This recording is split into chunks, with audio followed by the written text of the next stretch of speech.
Spending public funds efficiently and effectively is a challenge for governments around the world. But why are so many African states struggling with this? So corruption is a problem because of its distortionary effects, but it's not the biggest problem. Welcome to this podcast produced by the International Monetary Fund. In today's program, the benefits of bringing legislators into the budget process to build stronger and more representative public finance management systems. Because if you look at, there are many countries in the region where governments seldom spend all the money that they allocate themselves each fiscal year. There's just money being left on the table because there's no capacity to spend it well. My name is Ken Opalo. I'm an assistant professor at Georgetown University, and I study legislatures, policymaking around education and healthcare in Africa, and the politics of subnational governance in Kenya. Ken Opalo is also the author of an article on the democratization of public finance management systems in a special finance and development online series marking the 60th year of the IMF African Department. Journalist Rhoda Metcalf sat down with Ken Opalo to talk about his research. So in your article, you make the argument that in Africa, legislators, the people who are elected by taxpayers, that they should be playing a bigger role in deciding how their government manages its budget and, spends its taxpayer monies. So what's the role that legislators are playing now in the budget decision-making of African governments? And why do you think it's important that they be more involved? So right now in many African countries, legislatures basically are overpowered by excessively powerful executive branches. So the budget process typically involves a lot of planning and thinking and incorporation of various interests on the executive branch side. And then many parliaments in the region basically get an up or down vote, which forces them to basically kowtow to the expertise and priorities of the executive branch. Right, so they don't have any input in the actual development of the budget itself. Yes, so they get given an up or down vote. And in many cases, they have to vote yes because shutting down governments is often not an option. So, this current situation is not optimal for two main reasons. One, it gives the executive too much power. Second, it fails to incorporate the priorities of the people. It makes budget reflect the powerful interest groups, which often are not, in many cases, are not aligned with those of the people. Right. So you think that if the legislators had more of an influence in actually developing the policies and the priorities in the budget, that it would reflect more what the people's needs are or wants? Yeah, absolutely. I think it would reflect more of the public's priorities. It would force discussions about the intra-elite level distributed politics that are often hidden under, the technicalities that come from the treasuries. So that, if we're allocating money for construction of a road, which is basically just a way to fund a construction company that's run by a friend of the president's, then, why not have that discussion in public and have Parliament actually debate? And if they so decide that this is a good way of spending money, so be it, right? That should be part of the process, as opposed to giving deference to the technical expertise of finance ministers in their treasuries. So you say that the fiscal pact between electors and their elected officials has become stronger in recent years, that, the public in Africa are demanding more from their legislators than they used to. How is that manifesting itself? So it's manifesting itself in shifts in public spending in Africa. I'd say over the last 20 years or so, you've seen many African governments begin to spend lots of money on sectors like healthcare, education, agriculture, and of course the big infrastructure items, power generation and transmission, roads, dams, and whatnot. Now, in many countries, this has created expectations that incumbent governments have to do something big that's visible, right? So a good example is Kenya, where Following the transition in 2002, President Mwai Kibaki styled himself as a reformist infrastructure guy. He built lots of roads, which then created demand for big infrastructure spending for the next guy. So President Kenyatta did a lot in power generation and transmission. He built a brand new railway line from Mombasa to Nairobi, all because the expectation had been set that this is what presidents do now. And what you're seeing also is that, across Africa, many countries invested in universal primary education in the early 2000s, which was a big success. Enrollment rates are up. Now, what you're seeing is, as you'd expect, increased primary enrollment created demand for increased secondary enrollment. Right. And so many are now spending money on secondary education. So these are, the expectations have been raised because people see what governments have done in the past, and that has this ratchet up effect of demanding more of the governments. And that calls for a more democratized public finance management system, as opposed to what currently exists, which is the executive decides, parliament rubber stamps, and the public just pays the taxes. Right. So you think now that elected officials, because of this public expectation, that if they were part of the process, that they would push an agenda that is more the needs of the people because they feel that pressure on them. Yes. And what we're seeing now with the mismanagement of debt in African countries is partially a result of this mismatch between what the public wants and what the government has been forced to invest in, and the mechanics of managing public finance in the region. So lots of governments have spent money on infrastructure because that's what the public demands, but many of those projects were poorly thought out. The debt to finance those projects were not negotiated in good faith or made public transparently. The public was essentially cut off from those processes, which has meant that governments sort of cut corners, inflated projects became the norm, and it's increasingly clear that this is not a sustainable approach. There has to be transparency in budget prioritization. If debt is to be acquired, there has to be transparency on how that debt is acquired and is spent, so that the system can withstand the incredible demand that exists out there. So you're arguing for what you call greater democratization of the fiscal management in African countries. So how do you get there? I mean, are there African countries that have moved more in this direction of including, elected officials in the decision-making process? Yes. So Kenya is a reasonable example. Not perfect yet, for sure, but the Kenyan parliament has a lot of say in the budget process. It has capacity to actually scrutinize the Treasury's proposals. There's a parliamentary budget office with expertise. They routinely issue reports on proposals and numbers and figures that come from the Treasury.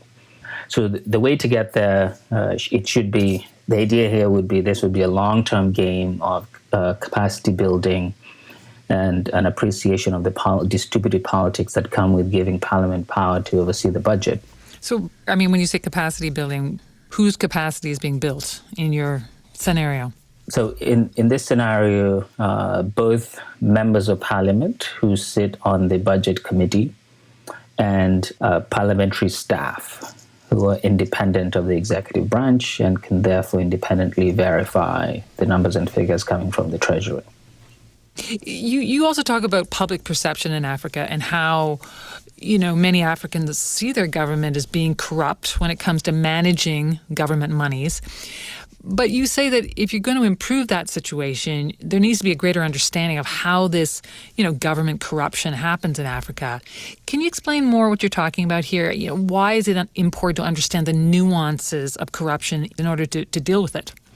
Yeah, so corruption is a problem because of its distortionary effects, but it's not the biggest problem. Because if you look at, there are many countries in the region where governments seldom spend all the money that they allocate themselves each fiscal year. So they have money left over? Yeah, there's just money being left on the table because there's no capacity to spend it well. So, fixing the planning process and involvement of the public and governments could help alleviate that part of the problem, just the mechanical process of planning the budget and accounting for every cent in the budget. Right.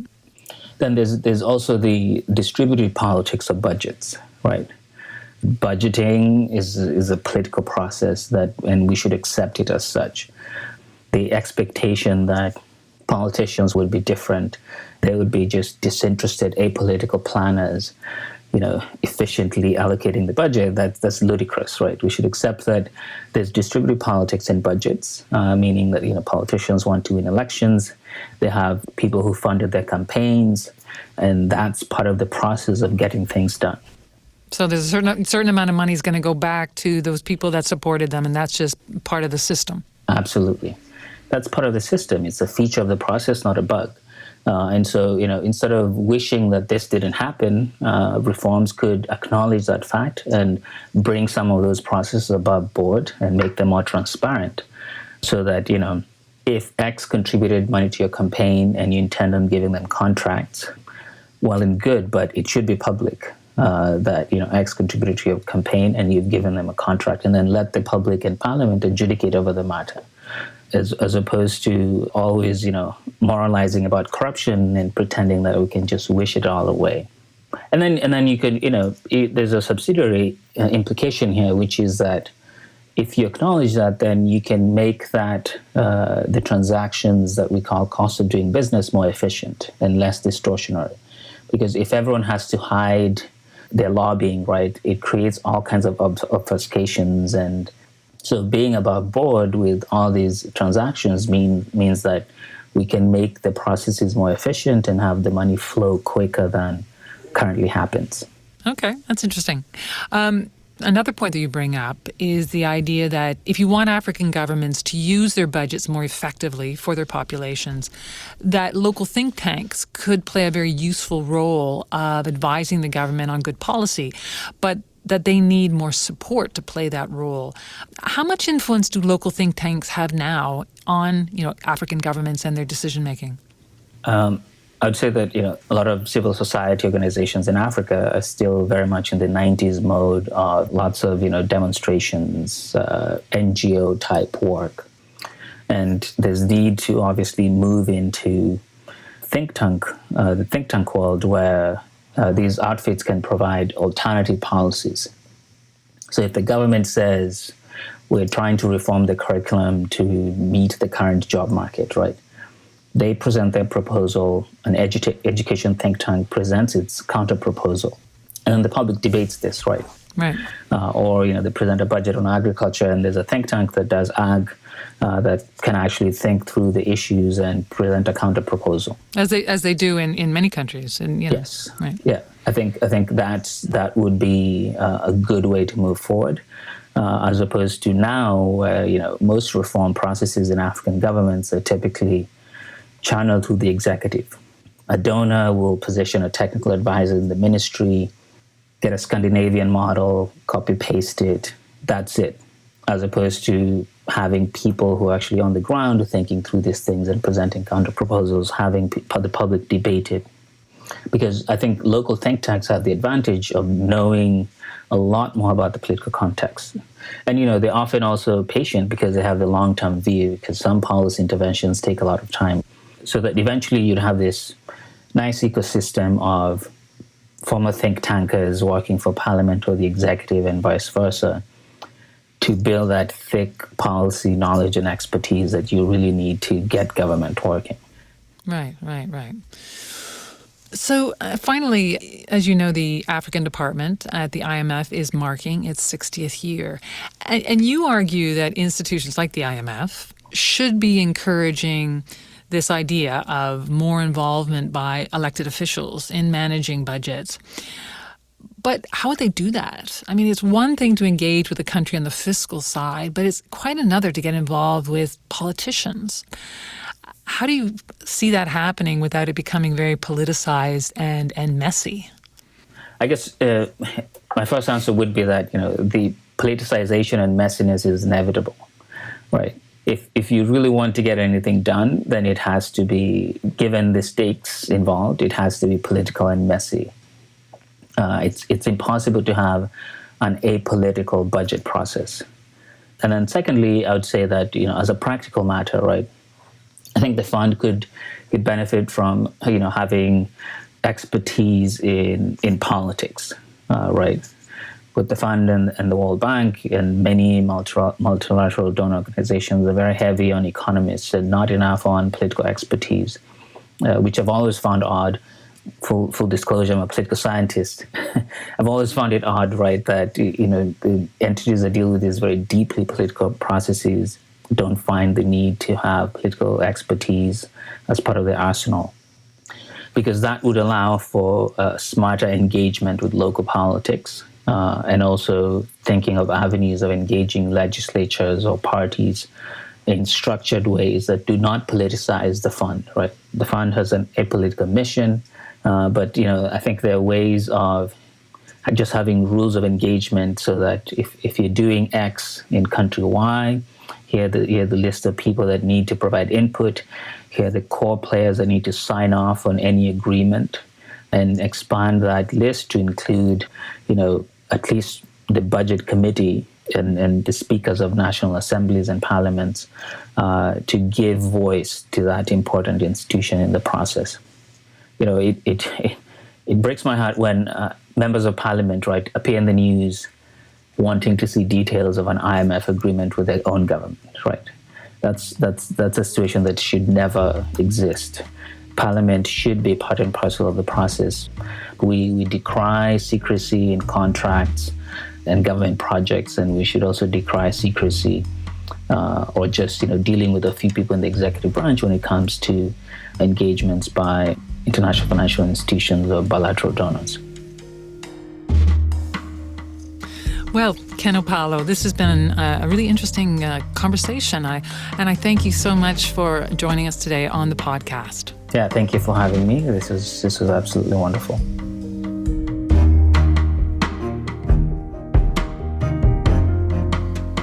Ken Opalo is an assistant professor in Georgetown University's School of Foreign Service.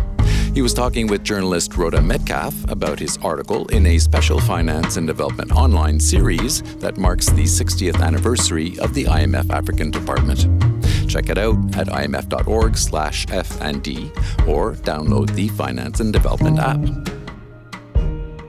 And look for other IMF podcasts wherever you get your podcasts. Please subscribe if you like what you're hearing. You can also follow us on Twitter at IMF_podcast.